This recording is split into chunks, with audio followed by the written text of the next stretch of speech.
So first, thanks to Adela for that introduction for this conference, which has just been so generative, exciting, special in its kind of community formation. I think it's been a real pleasure. So hopefully this will be a little bit of a summing up. I think at the end of experiences like this, it can be nice to kind of assemble all of the different ideas and threads that have kind of emerged for folks as they have attended these panels. The keynote this morning was just magical, and I've been buzzing from that. So it's just been a great conference. Thank you so much. This is awesome. So what I'm going to do is I'm going to speak for about 10, 11 minutes. Just to situate this film essay in the context of the book and some of the things that it does, just because they kind of go together. Then we'll do a screening of the film essay, which will be about 10 minutes, a little bit less, and then we should have time for lots of discussion and Q&A, which I really look forward to. So I'll go ahead and get started. As Adela mentioned, my first book is called Crafting Feminism: From Literary Modernism to the Multimedia Present. It argues for the significant intersections of 20th and 21st century literature, feminist and queer theory, and craft studies. 3 epigraphs at the beginning help orient some of the stakes of the project as a whole. Lorna Goodison, the Jamaican painter and poet, who's the main subject on my 3rd chapter on pigment, and who I'll be in conversation with later in July at the Black Mountain College Museum and Art Center, which I'm really looking forward to, prompts us to appreciate the stitching or weaving of the warp and woof of arguments in literary criticism. Anthropologist and material culture scholar Tim Ingold similarly connects the weaver's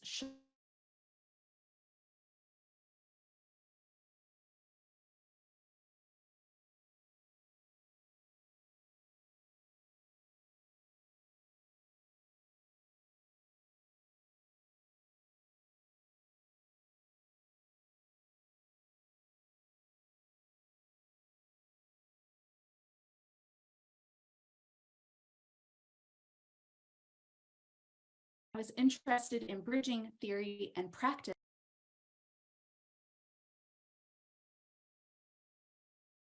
literary studies monograph. When I set out imagining this book as an object, I pictured a hybrid design reflecting the feminist methodology of my approach to studying craft and literature. I wanted to align intensive archival research with gut feelings, since both have, in practice, guided my work in important ways. I wanted to reflect the collaborations that often inform academic work, showing the generative creativity of learning through doing. Therefore, Crafting Feminism extends the literary archive to include the tactile, visual, embodied work of craft, a transmedia feminist archive assembled through both traditional and non-traditional modes of recovery, the inclusion and expansion of voices on a range of feminist approaches to the politics of craft and historical time, and more intimate reflections on assembling this work as an early career scholar and teacher. The study of craft is also a deeply collaborative endeavor, a process of gathering fragments of art and history of craft processes, and much of what I learned and incorporated into my research was the result of sitting with and listening to craftspeople who understood narratives of materiality in ways that enliven my own. Literary scholar Paul K. St. Amour champions this, quote, more situated interpretive practice by highlighting particular reading trails, including the haphazard, serendipitous, and obsessive ones that so many of us routinely pursue. These reading trails form an archive of their own, making clear how the craft of scholarship is itself assembled from feminist experiences across contexts, each with unique power and validity. My serendipitous research encounters do not easily fit into the model of the scholarly book chapter, but they are a form of citation that mattered to the larger story I set out to tell in these pages. As an answer to these various imperatives, each chapter is prefaced by a TECHNE interchapter, spaces of creative encounter that reveal the seams between the chapters and range from the personal to the theoretical. TECHNE, as indicated by this fabulous conference theme, is a term that conveys essential linkages between ideas of art, craft, literature, and technology, which, especially in crafting feminism, get woven together by the end. As Henry Staton explains, the Greek word techne is generally translated as art or craft, but there is really no adequate equivalent in English. Heidegger's explanation for this inadequacy is that we think of art and craft as making or production, the deliberate action of a subject who manipulates materials for human purposes, whereas techne, he claims, is the kind of bringing forth the Greeks called poiesis, making or poetry, which allows something to emerge of itself. The slippery definition of techne captures both the complexity of writing about craft and feminist resistance, as well as the key emphasis on making things, the poetics of craft scholarship. My interest in the experiential, collaborative, and associative dimensions of feminist research practices has been informed by Jane Marcus's notion of the woven story as political resistance, about the need for still practice, a reading of the signs of oppressed subjects, which includes their non-normative forms of creative expression. Nancy K. Miller argues for the feminist value of self-narrative woven into critical arguments, which is why I often use these techne to pull back the curtain on my research process, tell stories, play with language, to highlight both success and failure, and to represent the teachers who have emerged in the project's liminal spaces of hands-on inquiry. The book's final interchapter, Common Threads, serves as a space to not only draw the project to a close, like this conference, but to offer a final theoretical reflection on crafting feminism's intervention as a woven, crafted work of scholarship, a project intentional in its reorientation towards feminist modes of argument and analysis. I leave readers with the significance of not only how craft intersects with other sorts of feminist literary making, but how craft is also often fundamentally about language itself. This final stitch, so to speak, finishes the book by looking at how words and their feminist vibrations endure through craft, especially in periods of crisis. This section was written after I made the film essay we're about to watch and includes a discussion of it. I'd finished the full manuscript and was making an art quilt, which you can see here. It's called the Kissing Quilt. As the pandemic surged forward and the place I now call home erupted in protest after the tragic murder of George Floyd. During this time, I was thinking a lot about what queer theorist and textile artist Eve Sedgwick calls textural perception, a way of knowing predicated on sensuous encounter, which opens up the middle ranges of agency so essential to queer and feminist praxis. Specifically, Sedgwick points to the weaver's handshake, which is, if you all sort of want to do it now, sort of the testing of fabric. That gesture of grasping a textile between fingers and thumb, a kind of greeting, a way of understanding the material around us, of measuring our surroundings. My book argues that craft epistemologies, such as the weaver's handshake, reveal the common threads between language and making, between world making and feminist storytelling. In her 1989 Clarendon Lectures at Oxford, Elaine Showalter took up the idea of the common thread as a means to explore patchwork in literature as a politics of feminist survival. So thinking about all of this, and in the context of the pandemic, I worked through questions of narrative and art. Craft, both its practice and its metaphors, helps illuminate how we think, create, and survive through the intimacy of making. These ways of crafting, common and uncommon, create queer community and queer ways of knowing. In that work of connecting and learning, craft is transformative. As Zadie Smith writes in Grand Union, it's the same notepad, but now the pencil is a needle and thread, and the word it's sewing into the pad is theme. In stitching across the pages of Crafting Feminism, the book took on for me a certain mending quality. It asked for a set of reparative reading practices that pay homage to the queer theorist and artist whose work informs my own. And I talk a little bit about the practice of generous citation and generous reading, and it yielded an eagerness to take up Craft's fragments across time and media and bring them together for the purposes of a larger project. This approach is centered on the complexity of transartistic fragments, half spools, forgotten paintings, doodles in the margin, media of everyday use, to use Alice Walker's phrase. Such items have been of particular value to women writers thinking through representations of resistance, be it resistance to the canon, political oppression, human injustices, or threats to survival, as they pursue the making do and mending of lives in crisis. But perhaps an upside is the new ways we have of gathering and sharing art, as this kind of virtual gathering attests. So I'm going to share the film essay now. The only thing I would add is that in a sense, this was also a kind of community project, in that in 1 week, I put out a call for people to send in gestures of the Weaver's Handshake, or the Threader's Kiss, which is another kind of craft gesture that I developed. And in 1 week, I got over 100 clips from all over the world, from every sort. And it was amazing. It was really cool to receive those, but also to receive the stories that often came with these sort of textural gestures, if you will. So what I'm going to do now is I'm going to stop sharing, and I'm going to switch over to sharing the video itself. And I'm using an advanced setting, so this should, it shouldn't have too many glitches, except for the ones that are on purpose.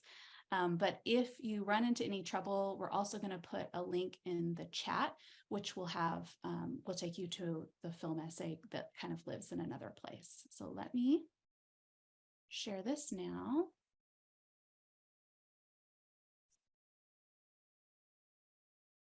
There we go.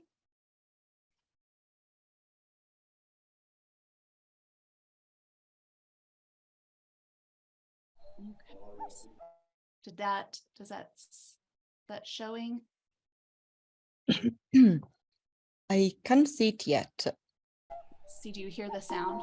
Yes, now it started. Yeah. Okay, and let me, okay, it should be good. I'm wondering if I need to mute myself. Oop, hold on, just 1 second.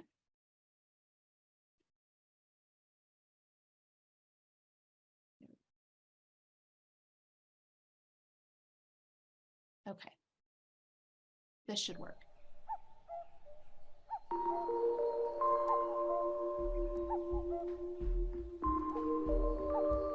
We begin and we end with an encounter.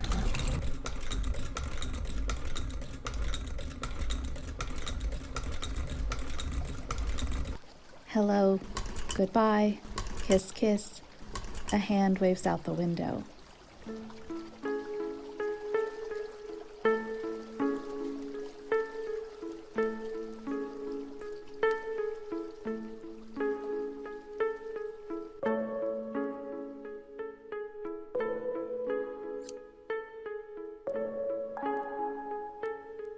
Craft teaches us to encounter each other across distances, across time, between the stretches of emotional dwelling that twist our lives this way and that, to touch and be touched. Sarah Ahmed describes feminism as a fragile archive, a body assembled from shattering, from splattering, an archive whose fragility gives us responsibility to take care. In these careful archival spaces of encounter, we are touched by things, and we can observe conversely how we touch things.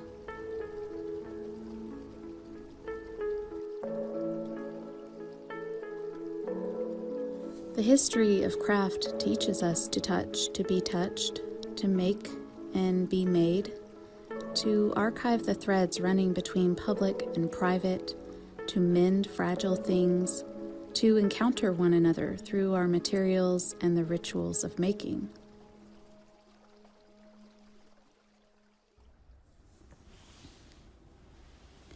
Textile artists have a term for the way we reach out and say hello.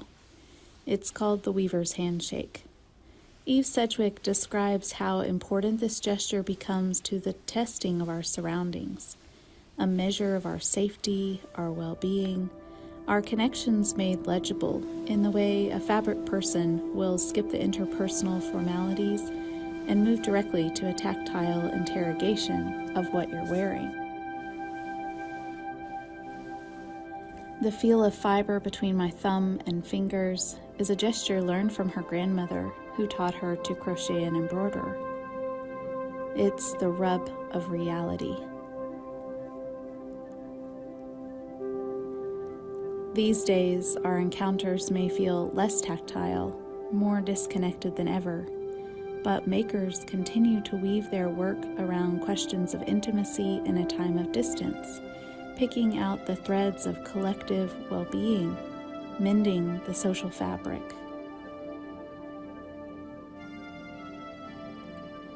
The archive of a feminist life reveals our common threads. The rub of reality is a queer practice, the transformation of one thing into another, like when the writer Zadie Smith picks up her notepad, only to find that now the pencil is a needle and thread. Or when the poet Susan Howe connects the threads between text and textile. The English word text comes from medieval Latin textus, style or texture of a work, literally thing woven, from the past participle stem of texere, to weave, to join, fit together, construct. In several notebooks she labels sentences, 1928 through 1929, Gertrude Stein writes, "Think in stitches, think in settlements, think in willows."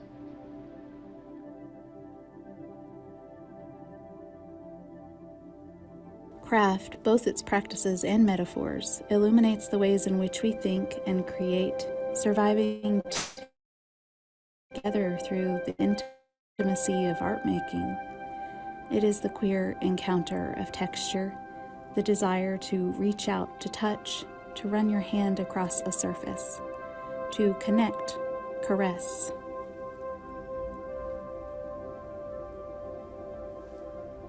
For Elizabeth Freeman, cloth reveals an erotic tension we might think of as emerging from the weaver's handshake. She writes, "For me, having a crush is about texture, like crushed velvet or crushed foil. My surface gets all uneven, my underneath shows through. It's like being crushed material, but also like wearing it." In their various tactile encounters, the materials and processes of craft help us reach out and grasp, touch and be touched. A pleasure activism plucked from Audre Lorde's sewing basket.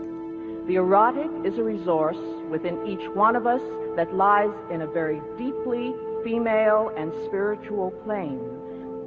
The very word erotic comes from the Greek word eros, the personification of love in all its aspects, born of chaos and personifying creative power and harmony.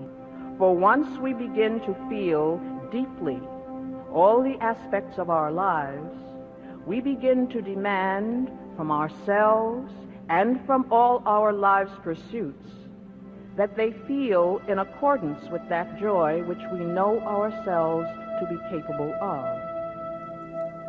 The feminist terrain of erotic feeling helps us test the folds of a world in need of change, finding the seams of feeling that yield to our visions for alteration.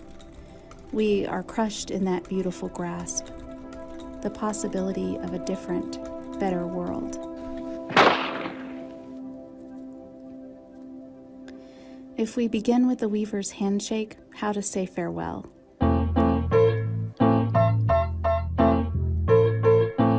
Let us think about another of craft's little rituals, the threader's kiss. It is simple, automatic, the gesture of wetting the thread before passing it through the eye of a needle.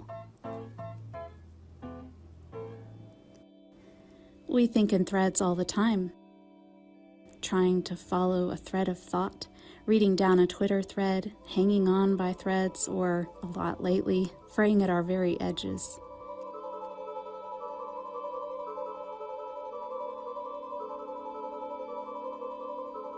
But we also pick up threads we've dropped, threading our way through life's messy layers.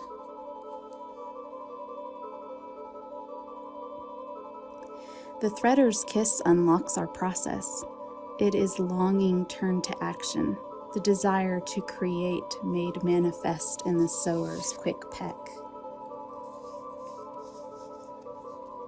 Now a project can begin, a kiss goodbye to not doing, a salutation that sends us on our way, off in stitching we go.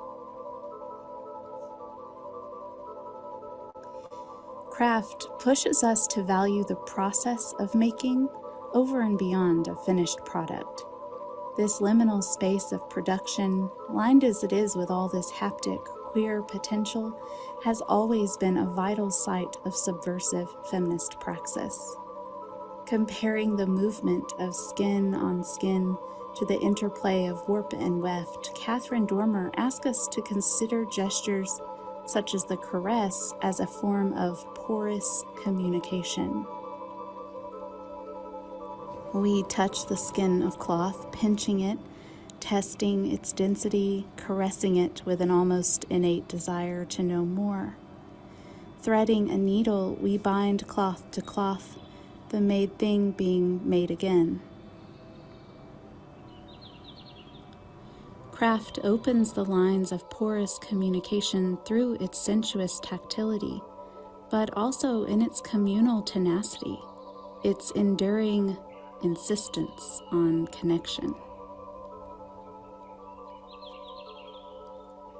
Skeins of thread and the crushed velvet of our skin, the quick practical kiss of craft, the weaver's grasp and the ancient intimacy of that simple gesture. Craft is to touch and be touched, stitched together again.